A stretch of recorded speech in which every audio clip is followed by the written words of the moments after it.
여러분에게 한 가지 질문하겠습니다. 예. 저는 둘러서 얘기 잘 못합니다. 단도직입적으로 그냥 묻겠습니다. 여러분, 예수 믿는 사람 술 마셔도 됩니까? 담배는요? 왜 안 됩니까? 성경에 그런 내용이 있습니까? 성경에 술 마시지 마라 이런 말 없잖아요. 술 취하지 말아야지. 성경에 담배 피지 마라 이런 거 없잖아요. 그렇지 않습니까? 지난주 주일 저녁에 이상호 목사님이 고린도전서 8장을 하면서 우리 우상에 바쳐진 제물에 대해서 먹어도 되는가라는 부분에 대해서 좀 설교를 하셨습니다. 사실 이 문제는 제사음식뿐만 아니라 그리스도인의 자유 사용에 대한 대표적인 예입니다. 바울이 말하는 이 세상의 모든 음식은 하나님 것이고 우상은 아무것도 아니기 때문에 이제 먹어도 된다라는 거죠. 그러나 내가 우상에게 바쳐진 제물을 먹는 것으로 말미암아서 믿음이 연약한 자가 실족하게 되면 그것은 하나님 앞에서 심각한 죄다라는 거였습니다. 그래서 우리가 모든 음식을 먹을 수 있는 자유가 있지만 타인을 생각해서 믿음의 연약한 자를 생각해서 내가 먹지 않아야 한다라는 거예요. 여러분, 술, 담배 문제도 동일합니다. 좀 전에 말씀드렸던 것처럼 성경에는 술 취하지 말라라는 말씀은 있지만 술 마시지 말라라는 말씀은 없습니다. 예. 감사하죠. 더구나 담배를 금하라 이런 말씀은 없다는 거죠. 이 세상의 모든 것은 다 하나님이 만드시고 우리에게 주셨습니다. 따라서 우리는 이 모든 것을 누릴 수 있는 자유함이 있습니다. 하나님은 우리를 율법의 노예에서 자유인으로 그렇게 건져내셨기 때문에 그렇습니다. 우리는 하나님이 만드신 이 모든 것을 다 누릴 수 있는 자유가 있다는 거예요. 진정한 자유인이 되었습니다. 그러니 여러분 남편 가운데 내가 술, 담배 끊고 교회 나오겠다라는 분이 계시면 괜찮다고, 지금부터 나와도 된다고, 목사님이 말하는데 해도 된다 하더라, 이렇게 해서 전도하시기 바랍니다. 그리고 혹 남편이 교회 나오려고 하는데 술이나 담배 좀 끊고 나오라고 이렇게 만류하시는 분이 계신다면 우리가 성경을 좀 오해하고 있는 거예요. 너무 내가 아는 성경으로 보고 있는 겁니다. 성경은 우리에게 모든 것을 누릴 수 있는 자유가 있음을 알려주고 있습니다. 뿐만 아니라 그 자유에 대한 사용법까지도 가르쳐 주십니다. 바로 이 고린도전서 10장 23절 24절 말씀인데요. 같이 한번 말씀을 읽도록 하겠습니다. 시작. 모든 것이 가하나 모든 것이 유익한 것은 아니요 모든 것이 가하나 모든 것이 덕을 세우는 것은 아니니 누구든지 자기의 유익을 구하지 말고 남의 유익을 구하라. 예.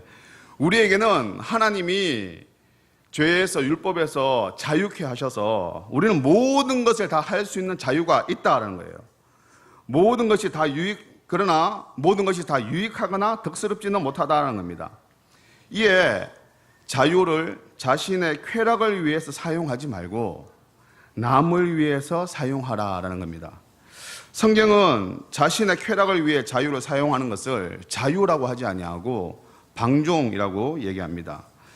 이 말씀을 다시 술과 담배에 연결지어서 한번 얘기를 해보면, 여러분 사실 우리는 술과 담배를 할 수 있는 자유가 있습니다.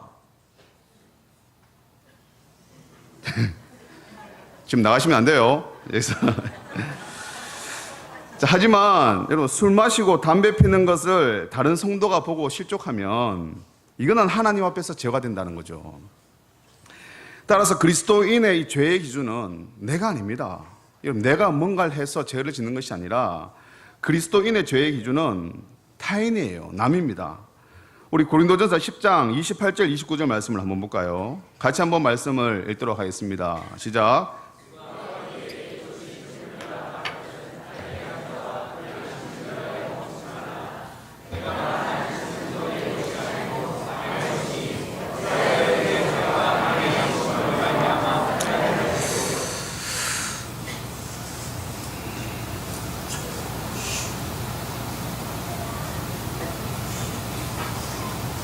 예.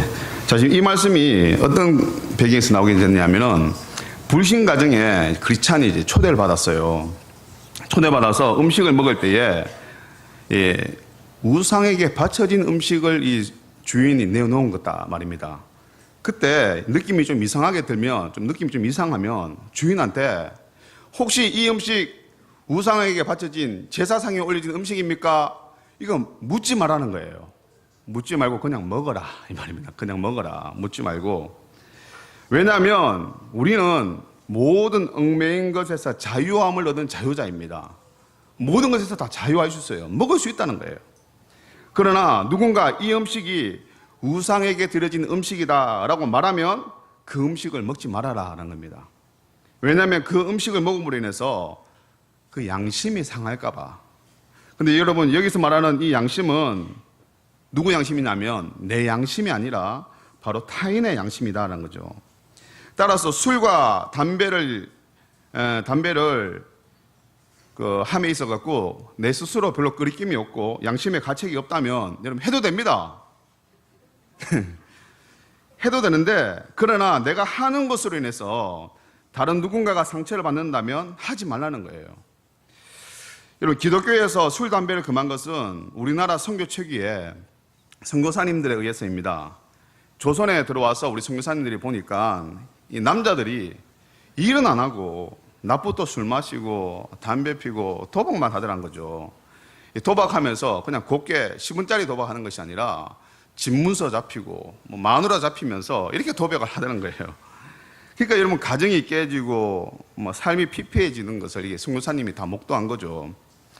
건장한 남성이 아침부터 이러니까 이 나라의 망국의 징조가 보이는 겁니다.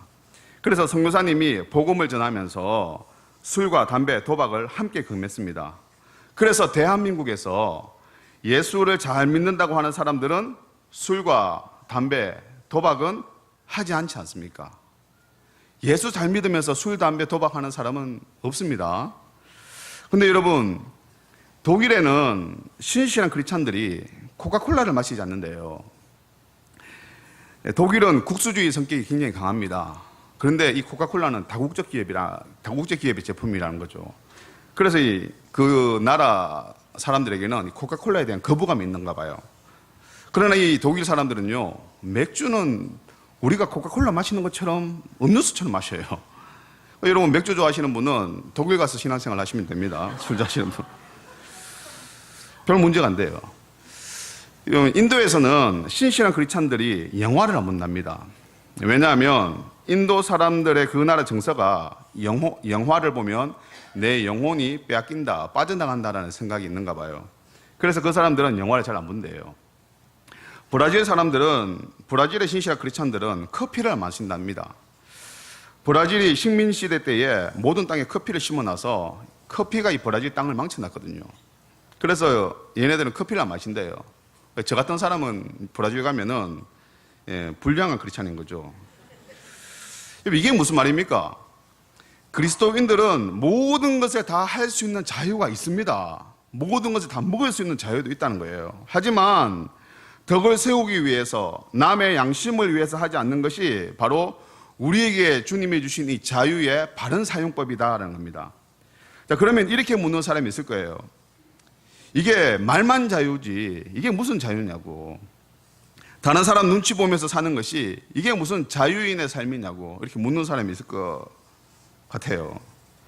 그러나 여러분, 그 눈치 보는 것이 상대방을 사랑하는 마음에서 자원하는 마음으로 눈치를 본다면 이건 이해가 좀 달라지는 겁니다. 우리 고린도전서 9장 19절 말씀을 같이 한번 읽어볼까요? 고린도전서 9장 19절입니다. 같이 읽겠습니다. 내가 모든 사람에게서 자유로우나 스스로 모든 사람에게 종이 된 것은 더 많은 사람을 얻고자 함이라. 예, 아멘. 바울이 모든 사람에게서 자유하는 자유인이지만 스스로 자원하는 마음으로 모든 사람에게 종이 되었다고 합니다. 왜요? 그 영혼을 사랑하니까. 여러분, 줄담배를 피우던 아빠도 이제 아기 아빠가 되면 이제 갓난 아기를 안을 때에 입에서 담배 냄새가 날까봐 그래서 담배를 끊는 아버지도 있다고 합니다. 예수 안 믿더라도 그런 아버지가 있다는 거죠. 왜 그런가요? 자녀를 사랑하니까. 자녀를 사랑하니까 자기가 할 수 있는 자유가 있음에도 불구하고 내 자녀를 위해서, 내 자녀에게 입에 담배 냄새 날까봐 스스로 끊는 거예요. 자유는 그렇게 사용하는 거라는 거죠. 결론적으로 바울은 자유의 사용법을 갈라디아서 5장 13절에서 이렇게 얘기합니다. 같이 한번 말씀을 읽을까요? 형제들아, 너희가 자유를 위하여 부르심을 입었으나 그러나 그 자유로 육체의 기회를 삼지 말고 오직 사랑으로 서로 종노릇하라. 예, 아멘. 자기에게 주어진 자유를 육체의 기회, 즉 자신의 쾌락을 위해 방종하는 데 사용하지 말고 사랑함으로써 서로 종노릇하는 데 그 자유를 사용해라 라고 이렇게 말하고 있습니다. 따라서 그리스도인의 자유는 사랑으로서 서로 종노릇하며 섬기는 데 사용하는 겁니다. 여러분, 여기까지 들으니까 좀 부담되지 않습니까? 나에게 자유가 있는데 이 자유를 다른 누군가에게 종노릇하듯이 섬기기 위해서 사용하라고 하니까 예수 잘못 믿었다라는 생각이 들진 않습니까? 근데 여러분, 이거는 성숙한 성도라면 누구나 해야 되는 겁니다. 여러분, 사실 교회 밖에서 주일날 예배 마치고 초신자가 교회 주차장 앞에서 담배 한두 가지 피는 것은 큰 흠이 안 될 수가 있습니다. 그러나 성숙한 사람, 장로님이나 권사님께서 주일 예배 마치고 교회 앞에서 담배 피고 옆에 수두잔 들고 있고 이러면은 여러분, 이게 교회에 큰 무리가 생긴다는 거죠. 초신자는 괜찮아요. 우리가 할 수도 있지만 교회의 덕을 위해서 또 믿음에 연약한 자를 위해서 하지 않는 것이 자유의 바람직한 그런 사용법이다라는 거죠. 따라서 예수를 제대로 믿는 사람들은 이 정도는 해야 된다는 거죠. 이 정도. 근데 여러분, 바울은 지금 이 그리스도인의 자유 사용법에서 말하는 것에서 그치지 않고 더 나아가서 그리스도인의 권리 사용법에 대해서도 말하고 있습니다. 여러분, 오늘 밤에 여러분 잘못 오신 것 같아요. 이 자유의 바른 사용법만 해도 참 사실 부담이 되는데 우리가 당연히 누릴 수 있는 권리에 대한 사용법도 있다고 하니까 그리스도인으로 살아간다는 것이 얼마나 부담이 됩니까? 차라리 안 들었으면 괜찮은데 오늘 듣고 나면은 여러분 많이 부담이 생길 거라는 생각이 듭니다. 그러니까 그래도 오셨으니까 중간에 나가지 마시고 끝까지 한번 다 듣고 한번 나와보셔요. 자, 그러면 성경이 말하는 이 권리의 바른 사용법이 과연 무엇일까요? 고린도 교회의 일부 성도들 중에는 바울의 사도성의 의문을 제기하는 사람들이 있었습니다. 고린도 교회는 왜 바울의 사도성을 의심했을까요? 왜냐하면 고린도 교회에 지금 이단들이 들어왔기 때문에 그렇습니다. 이단들이 들어와서 자신의 교리를 고린도에 정착시키려고 했거든요. 그런데 이 고린도 교회는 바울이 복음을 전하고 바울이 복음의 기초로 놓은 그런 교회입니다. 이에 바울의 사도권에 흠집을 내어서 바울이 전한 이 복음을 깎아내려야만 자신들의 교리가 이 고린도 교회에 정착할 여지가 있는 겁니다. 이에 고린도의 이단들이 바울을 향해서 막 공격합니다. 그 공격의 내용이 뭐냐 하면 바울이 사도라면 교회에서 물질적 후원을 받는 것이 너무나 당연한데 그러나 바울은 전혀 교회에서 후원함 없이 텐트 메이커로서 스스로 일하면서 사역을 한다. 이것은 바울이 교회에서 사도로서 인정받지 못하기 때문에 교회에서 대우를 해주지 않는 거다 라고 이렇게 흠을 잡고 얘기한다는 거죠. 이에 바울이 오늘 본문 2절 말씀에 이렇게 얘기합니다. 9장 2절 말씀 같이 한번 읽겠습니다. 다른 사람들에게는 내가 사도가 아닐지라도 너희에게는 사도니 나의 사도됨을 주 안에서 인친 것이 너희라. 예, 아멘. 다른 사람은 몰라도 너희들은 나에게 사도가 아니라고 말하면 안 된다라고 말하는 거죠. 너희들이 예수를 믿게 된 것은 내가 너희들에게 복음을 전했기 때문이다. 따라서 다른 사람들에게는 내가 사도가 아닐지라도 너희에게만큼은, 고린도 교회인들 너희에게만큼은 나는 사도다 한 거예요. 너희들의 존재 자체가 곧 나의 사도됨을 증명해 주는 것이다. 그러니까 다른 사람은 몰라도 고린도 교인 너희들은 나의 사도성에 대해서 이의를 제기할 그런 자격이 없다라고 얘기합니다. 그러면서 바울은 나도 사실은 다른 사도들처럼 권리를 누릴 자격이 있다라고 말해요. 그럼 바울이 말하는 사도의 권리가 과연 무엇일까요? 바울은 세 가지를 얘기합니다. 먼저 4절 말씀을 한번 볼까요? 같이 읽겠습니다. 우리가 먹고 마실 권리가 없겠느냐? 바울의 사도권에 문제를 제기하는 사람들은 바울이 교회의 재정적 지원을 받지 않고 선교 사역하는 것은 바울이 사도로서의 자격이었기 때문이다 라고 얘기해요.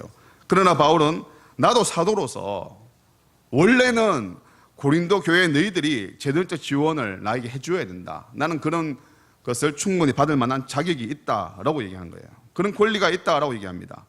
그리고 5절 말씀을 또 한번 볼까요? 시작. 우리가 다른 사도들과 주의 형제들과 게바와 같이 믿음에 자매된 아내를 데리고 다닐 권리가 없겠느냐? 나도 나와 함께 있는 바나바도 아내를 데리고 다닐 권리가 있다라는 거예요. 당시 사도들은 사역을 할 때에 그 아내와 함께 동행하면서 사역을 했었습니다. 그러나 바울과 바나바는 그렇게 하지 않았어요. 바울과 바나바도 사도이기에 아내와 함께 동행하며 사역할 권리가 있다라는 것을 지금 얘기하고 있습니다.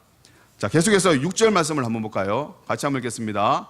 어찌 나와 바나바만 일하지 아니할 권리가 없겠느냐? 당시 헬라 문화권에서는요, 육체적인 노동을 천하게 여겼습니다. 이에 바울을 반대하는 사람들 중에는 바울이 천막 짓는 일, 노동의 일, 그런 천한 노동을 하면서 복음 전하는 것은 자신이 사도가 아니다라는 것을 증명하는 것이다 라고 주장하는 거예요. 그러나 바울과 바나바는 원래 자신에게 일하지 아니할 권리가 있다라고 얘기한 거예요. 다시 말하면 바울과 바나바도 사도이기에 베드로와 야고보와 같이 예루살렘에 있는 사도들처럼 고린도 교회로부터 물질적인 후원을 받을 권리가 있다라는 것을 강한 어조로 지금 이야기하고 있습니다. 그러면서 자신의 주장이 합당하다는 근거를 제시해요. 자, 7절 말씀인데요. 같이 한번 읽겠습니다. 시작. 누가 자기 비용으로 군 복무를 하겠느냐? 누가 포도를 심고 그 열매를 먹지 않겠느냐? 누가 양떼를 기르고 그 양떼의 젖을 먹지 않겠느냐?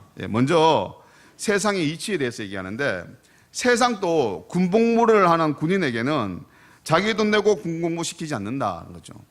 나라가 입혀주고 먹여주고 월급 주면서 군 복무를 시킨다는 거예요. 두 번째는 포도 농사하는 농부도 자기가 심은 포도를 먹을 권리가 있다는 거예요. 세 번째는 양을 치는 목자도 자기가 치고 있는 양의 젖을 먹을 권리가 있다라고 얘기합니다. 세상의 이치가 이러할진데 교회와 복음 전파를 전업으로 하는 자가 교회에서 그 대가를 받을 권리가 없겠느냐라고 지금 바울이 이 얘기를 하고 있는 겁니다. 더 나아가서 바울은 세상 이치뿐만 아니라 성경에서도 이야기를 한다 하면서 성경적 근거를 댑니다. 8절 말씀을 우리 같이 한번 읽어볼까요? 시작. 내가 사람의 예대로 이것을 말하느냐? 율법도 이것을 말하지 아니하느냐? 여기서 이 율법은 모세오경입니다. 당시의 성경은요, 모세오경만 성경이었습니다. 9절 말씀을 한번 읽겠습니다. 시작. 모세 율법에 곡식을 밟아 떠는 소에게 망을 씌우지 말라. 기록하였으니 하나님께서 어찌 소들을 위하여 염려하심이냐. 곡식을 밟아 떠는 소에게 망을 씌우지 말라. 이 말씀은 신명기 25장 4절 말씀입니다. 이 말은 타작 일을 하는 소의 입에 망을 씌워서 이 소가 나다를 먹는 것을 먹지 못하게 해서는 안 된다라는 뜻입니다. 그러나 바울은 이 9절 하반절에서 하나님께서 이 말을 하신 것은 소를 염려해서 하는 말이 아니다라는 거죠. 10절 말씀을 한번 읽어볼까요? 같이 한번 읽겠습니다. 오로지 우리를 위하여 말씀하심이 아니냐? 과연 우리를 위하여 기록된 것이니 밭가는 자는 소망을 가지고 갈며 곡식 떠는 자는 함께 얻을 소망을 가지고 떠느니라.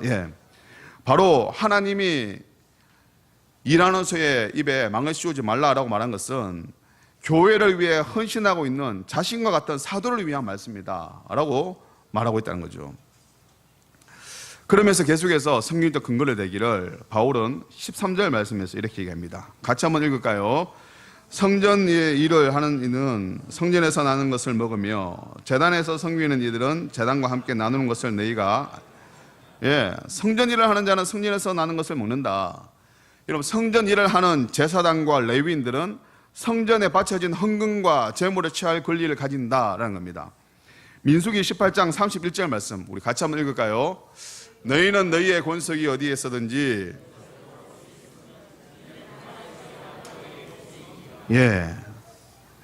하나님은 회막에서 일하는 레위인과 제사장들은 이스라엘이 제물로 바친 것을 먹을 수 있는 권리를 주셨습니다. 이 제물은 회막에서 일하는 레위인과 제사장들의 정당한 보수라라고 주님이 말씀하셨다는 거죠. 그리고 신명기 18장 1절 2절 말씀을 또 같이 한번 읽겠습니다. 시작. 레위 사람 제사장과 레위의 온 지파는 이스라엘 중에 분깃도 없고 기업도 없을지니 그들은 여호와의 화제물과 그 기업을 먹을 것이라. 그들이 그들의 형제 중에서 기업을 가지지 않을 것은 여호와께서 그들의 기업이 되심이니 그들에게 말씀하심 같으니라. 예, 아멘. 제사장과 레위는 이스라엘이 땅 분배할 때에 땅을 기업으로 받지 아니했습니다. 이에 이스라엘 각 지파와 백성이 여호와께 드리는 이 화제물이 꼭 그들의 보수고 여호와 하나님 자체가 그들의 기업이다라고 이렇게 말씀을 하는 거죠. 따라서 교회의 일을 하는 바울과 바나바가 고린도 교회의 물질적 권리를 주장하는 것은 성경에도 보장되어 있는 거다라는 거죠. 성경도 말하는 거다. 그런 권리다라고 얘기를 합니다. 그런데 성경만 말하는 것이 아니라 더 나아가서 예수님도 그렇게 말씀하시더라는 거죠. 자, 14절 말씀을 같이 한번 읽을까요? 고린도 전서 9장 14절입니다. 시작. 이와 같이 주께서도 복음 전하는 자들이 복음으로 말미암아 살리라 명하는다. 예. 예수님은 복음 전하는 자들이 복음으로 말미암아 살리라라는 이런 식으로 명령을 하셨어요. 예수님은 복음 전파를 위해서 제자들을 세상에 파송하시면서 이렇게 말씀합니다. 자, 마태복음 10장 10절 말씀을 한번 볼까요? 같이 한번 읽겠습니다. 시작.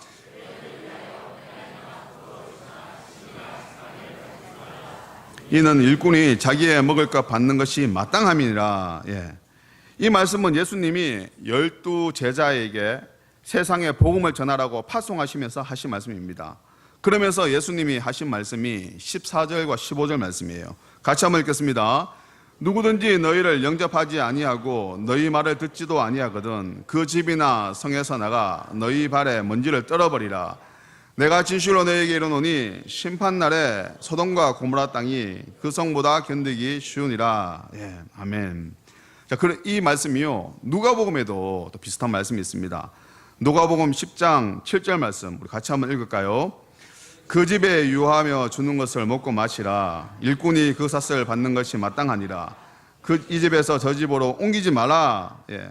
이 말씀은요 예수님이 70명의 제자를 파송하시면서 이렇게 하신 말씀이에요. 그러면서 예수님이 하신 말씀이 또 10절에서 12절 말씀입니다. 같이 한번 읽겠습니다.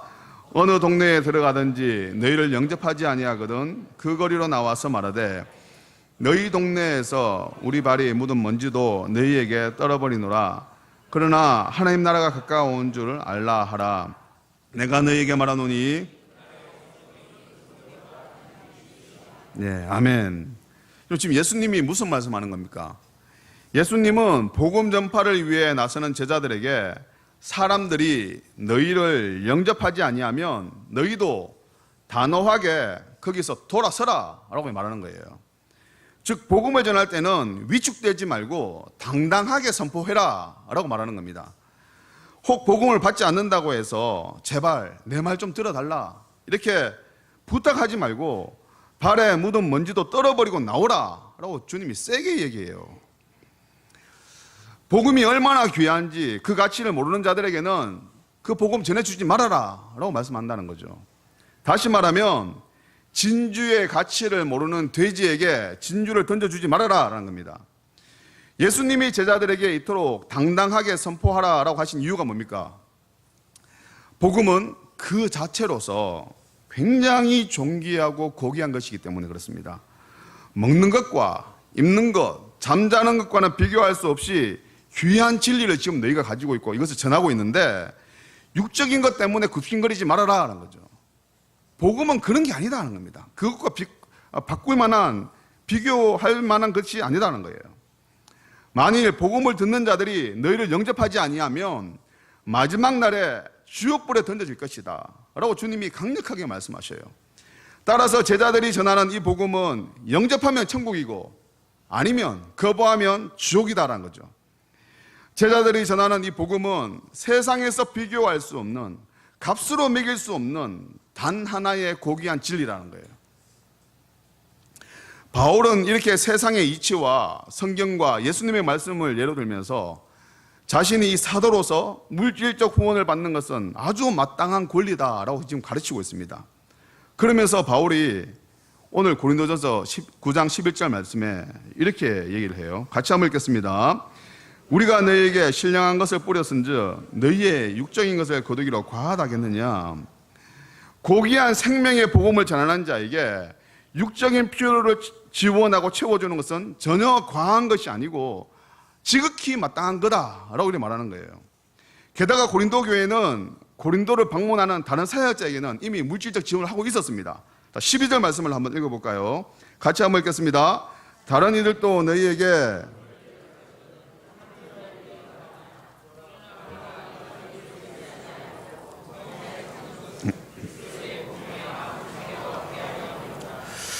다른 이들도 너희에게 이런 권리를 가졌다. 다시 말하면 고린도 교회에 다른 사역자가 왔을 때에 그들을 지원하고 후원했다는 거죠.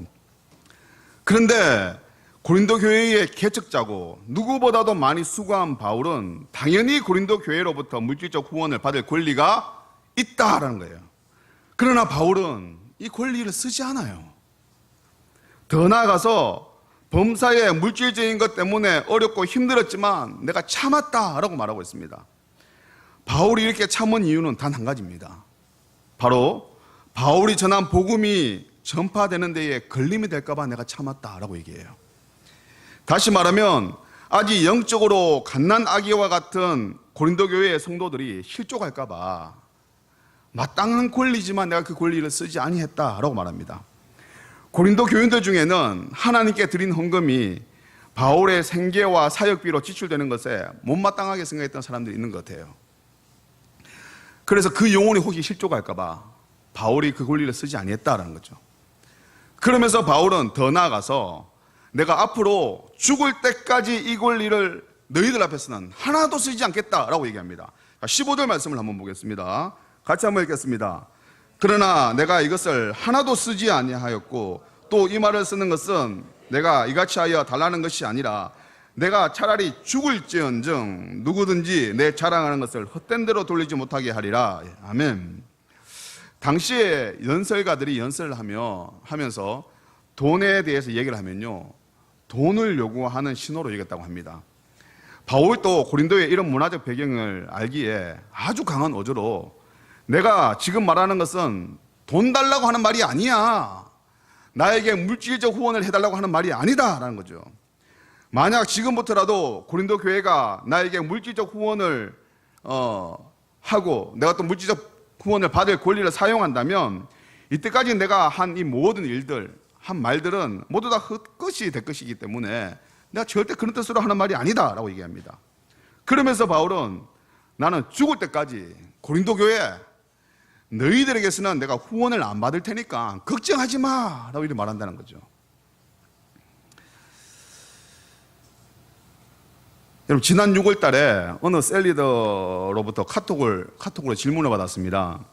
그 셀리더는 셀모 준비를 하면서요, 성경을 굉장히 열심히 연구하는 셀리더였어요. 그가 셀모임 준비하다가 의문이 생긴 점이 있어서 카톡으로 질문했습니다. 그때 본문이 느헤미야가 무너진 성벽을 재건한 후에 무너진 신앙을 재건하는 그런 부분이었는데, 이렇게 카톡에 질문이 왔어요.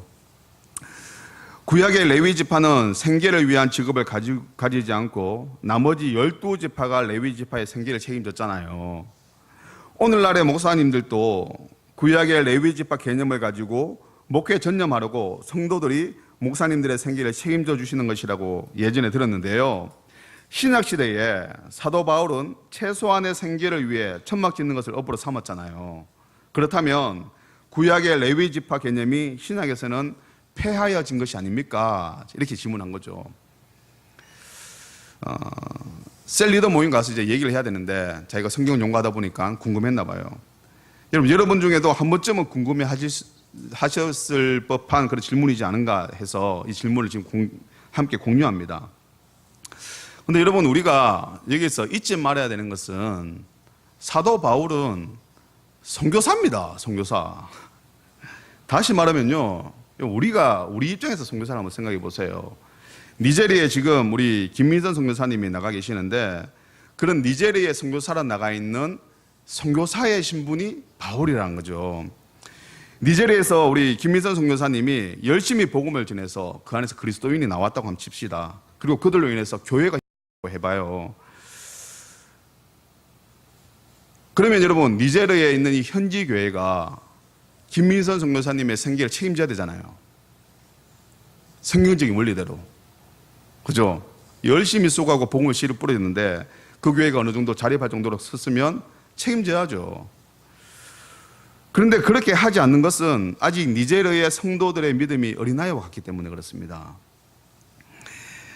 비록 선교사님은 니제리아에서 복음을 위해 수고하지만 그 권리를 포기하는 거예요. 바울이 그렇다는 거죠. 지금 바울의 심정이. 그래서 선교사님들은요, 우리 한국 교회가 후원하잖아요.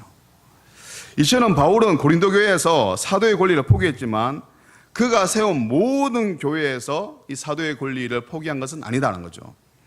바울이 세운 교회 중에서 바울에게 가장 풍성히 후원한 교회는 빌립보 교회였습니다. 또한 선교의 전적 위지였던 에베소 교회 같은 교회들이 있었어요. 단지 바울은 이 고린도 교회의 신앙의 상태와 그 상황이 너무 어리고 연약하기 때문에 고린도 교회에서 내가 안 받겠다, 그리고 내가 텐트 메이커로 너희 앞에서 사역을 하겠다라고 말했다는 거죠.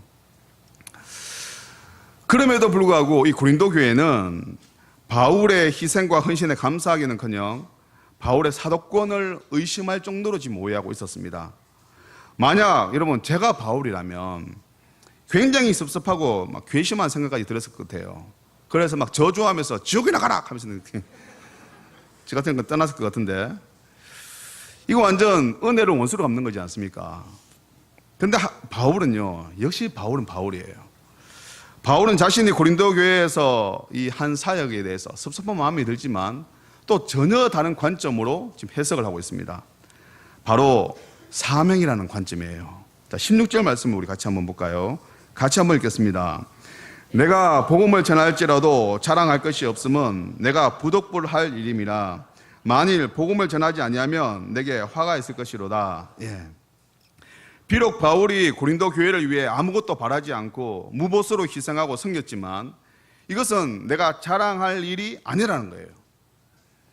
복음 전파는 바울의 존재의 목적이고 삶의 이유이기 때문에 사실은 너희들을 위해서 내가 복음을 전하고 교회를 세운 것은 내가 자랑할 게 전혀 못 된다라는 겁니다. 바울이 복음을 전하는 것은 너무나 당연한 것이고, 바울이 복음을 전해서 믿는 사람들이 모여 교회가 세워지는 것은 전혀 자랑할 것이 아니라 당연한 거다라는 겁니다. 오히려 내가 복음을 전하지 아니하면 바울에게, 나에게 화가 미칠 것이기 때문에 나는 그냥 내가 해야 될 것을 했다라는 거예요. 어차피 감당해야 할 사명이기에 나는 그냥 했다는 거예요. 그러나 억지로 한 것이 아니라 내가 자원함으로, 즐거움으로 이 사명을 감당했다라고 얘기해요. 자, 우리 17절 말씀을 한번 볼까요? 같이 한번 읽겠습니다. 시작. 내가 내 자의로 이것을 행하면 상을 얻으려니와 나는 사명을 받았노라. 예, 아멘. 바울은 자원함으로 사명을 감당했습니다. 그리고 내가 자원함으로 사명을 감당할 때에 주님으로부터 오는 상을 받았다라고 해요. 주님으로부터 오는 상. 그럼 여러분, 자원함으로 말미암아 사명을 감당할 때에 주님께 받은 상이 뭘까요? 그게 이제 18절 말씀이 나옵니다. 오늘 마지막 말씀이죠. 18절 말씀 같이 한번 읽겠습니다. 그런즉 내 상이 무엇이냐? 내가 복음을 전할 때에 값없이 전하고 복음으로 말미암아 내게 있는 권리를 다 쓰지 아니하는 이것이 주님께 받는 내 상이다라는 겁니다. 복음 전파에 바울이 주께 받은 이 상은 복음 전할 때에 대가 없이 전했다, 이게 상이래요. 복음 전파자의 권리가 있음에도 불구하고 그 권리를 쓰지 않는 것이 주께 받은 상이래요. 이게 무슨 말입니까? 복음을 전하고 그 안에서 교회가 세워졌으면 그 안에서 나의 물질적인 필요를 받는 것이 당연한데 이것을 받지 아니하는 것이 내가 상이래요. 바울은 고린도 교회를 위해 헌신하고 희생함에도 정작 고린도 교인들은 바울의 헌신을 순수한 의도로 바라보지 않았습니다. 그들은 영적으로 미숙하여서 바울의 수고와 헌신과 희생에 대해서 감사할 줄을 몰랐어요. 오히려 바울이 고린도 교회에서 무언가 요구하진 않을까 하는 이 의심의 눈초리로 항상 이 바울과 거리를 두고 지냈다는 거죠. 고린도 교회의 상황이 이러함에도 바울은 자신의 희생과 헌신이 변함없을 수 있었던 것은 주님이, 다른 사람은 아무도 몰라도 주님은 나의 헌신과 희생을 다 알고 계신다라는 것을 믿었다는 거예요. 즉 사람들은 아무도 모르는데 오직 주님과 바울만 아는 비밀이 있었다는 거죠. 비밀. 아무도 몰라요. 세상 사람들. 그토록 섬겼던 고린도 교인들도 아무도 몰라요. 바울은 남들은 알지 못하고 가지지 못한 그런 주님과의 단둘만이 알고 있는 그 비밀이 있었다는 거죠. 이걸 바울은 상이라고 합니다. 상. 여러분, 말씀을 정리하겠습니다. 예수님은 진리가 너희를 자유케 하리라 라고 하셨습니다. 근데 정말 여러분, 이 말씀은 진리예요.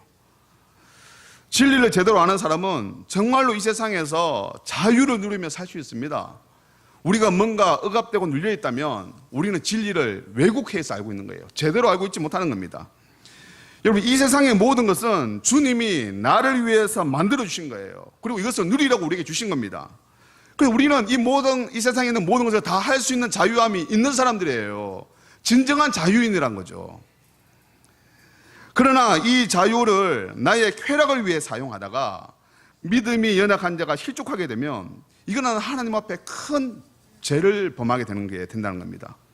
따라서 그리스도인의 자유는요, 나를 위해 쓰는 게 아닙니다. 세상은 내가 할 수 있는 것을 자유라고 합니다. 그래서 법에 저촉되지 않으면 다 할 수 있지 않느냐는 거죠. 술 마실 자유가 있죠. 담배 필 자유가 있죠. 동성애 불법이 아니잖아요. 동성애 할 수 있잖아요. 나라에서 안정했으니까, 법으로 안정했으니까. 오늘날 여러분 결혼하고도 불륜해도 되잖아요. 그죠? 바람 피워도 됩니다, 여러분. 이 나라에서는 지금 이 나라가 그런 나라가 됐다는 거죠. 그래도 전혀 법에 접촉되지 않아요. 여러분, 이 세상의 모든 것은, 세상은 이러한 것에 법에 접촉되지 않으면 뭐든지 해도 괜찮다. 그게 자유다라고 얘기합니다. 그러나 성경은 모든 것을 다 할 수 있지만 남을 생각해서 하지 않는 것이 이 자유의 바른 사용법이다라고 얘기합니다. 사도 바울은 자유 사용법을 가르쳐 주는 것에서 그치지 않습니다. 더 나아가서 마땅히 누릴 수 있는 권리까지도 남의 유익을 위해서라면 사용하지 않는 게 우리 그리스도인의 권리 사용법이다라고 얘기를 합니다. 바울은 고린도에 복음을 전하고 교회를 개척하고 세웠기에 그 누구보다도 고린도 교회에서 물질적 후원을 받을 만한 권리가 있었던 사람이에요. 그러나 바울은 그 마땅한 권리조차도 사용하기를 포기했습니다. 그 이유는 아직 갓난 아기와 같은 신앙을 가진 고린도 교회의 덕을 위해서입니다. 고린도 교인들은 하나님께 드린 이 헌금이 바울의 생계와 사역을 후원하는 것을 못마땅하게 생각했습니다. 이에 바울은 고린도 성도들 중에 한 영혼이라도 저촉될까 봐 당연히 받아야 되는 그 권리마저도 포기하면서 생활에 불편하고 어려움을 참아내고 있다라고 말하고 있습니다. 사랑하는 성도 여러분, 오늘날에는 자기 PR 시대입니다. 그래서 자기가 한 선행은 다른 사람이 알기를 원하고, 혹 몰라주면, 알아주지 않으면 내 입으로라도 나의 선행을 알려야만 직성이 풀리는 시대가 오늘날 이 시대입니다. 그러다 보니까 우리는 주님께 받을 상을 이미 이 땅에서 다 받고 살아가는 것 같아요. 하늘나라에서 받을 상을 우리는 이 땅에서 다 받아 누리고 살아가는 것 같습니다. 우리는 우리가 한 선행으로 이 땅에서 칭찬받고 인정받기를 원합니다. 내가 한 것보다 좀 더 부풀려져서 소문이 나면 더 좋습니다. 그래서 나란 사람이 꽤나 괜찮은 사람으로 인정받고 칭찬받으며 살기를 원하고 있습니다. 그러다 보니까 오늘날 우리는 주님과 나만이 아는 비밀이 없습니다. 나도 알고 주님도 알고 목사님도 알고 주변의 성도들도 다 아는 그런 나의 선행과 공로들만 있을 뿐입니다. 아무도 모르고 아무도 알아주지 아니하는 주님만이 알고 계시는, 나와 주님만이 알고 계시는 그런 비밀스러운 헌신은 오늘날은 참 찾아보기 힘든 것 같습니다. 사랑하는 성도 여러분, 아무도 모르는 주님과 단둘이 아는 비밀을 만들어 보고 싶지 않습니까? 주님과 대화할 때에 주님 아시죠? 그때 아무도 모르게 내가 김집사를 도와준 거 주님 그거 알죠? 그거 주님과 저만의 비밀입니다. 주님 기억하시죠? 제가 그때 아무도 보는 이 없을 때에 교회를 위해서 최선을 다해서 헌금하고 힘에 지나도록 헌신했던 거 주님 아시죠? 그거 제가 천국 갈 때까지 주님과 저만이 아는 비밀입니다. 예수님은 우리를 구원하시기 위해 하늘의 자유와 권리를 포기하셨습니다. 그리고 스스로 종의 모습으로 낮아지시면서 생명까지 우리를 위해 내어주셨어요. 그 주님이 지금 이 시간에 우리를 초청합니다. 너도 나처럼 남을 위해서 자유와 권리를 포기하지 않겠니? 내가 널 위해 자유와 권리를 포기했던 것처럼 너도 남을 위해서 그렇게 한번 해보지 않겠니? 그래서 바울처럼 너와 나만이 아는 그런 비밀스러운 이야기를 한번 만들어 가보지 않겠니? 예수님의 이 초청에 이젠 저와 여러분들이 대답할 차례입니다. 간절히 바라옵기로는 바울이 받았던 이 상인 주님과 단둘만의 이 비밀을 하나쯤은 간직하는 그런 저와 여러분들이 되시기를 예수님의 이름으로 축원합니다. 이제 우리 같이 찬양하면서 오늘 말씀을 다시 한번 되새겨 보겠습니다.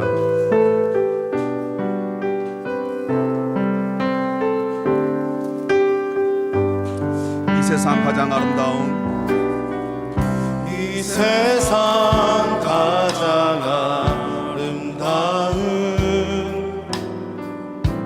순종의 눈물 온 세상 다시 빛나게 한 온 세상 다시 빛나게 한 생명의 눈물 그가 이 땅에 오신 이유 그가 이 땅에 오신 이유 죽어야 살게 되고 저야만 승리하는 저야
말씀을 생각하면서 좀 기도하길 원합니다.